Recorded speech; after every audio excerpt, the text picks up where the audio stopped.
Hey guys, welcome back to TechMan. Today, let me show you how to change server in Archero 2.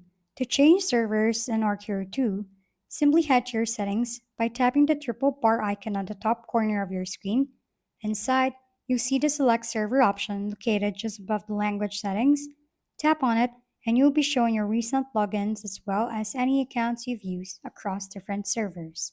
If you'd like to explore beyond those, open the global servers where you'll find hundreds of options available.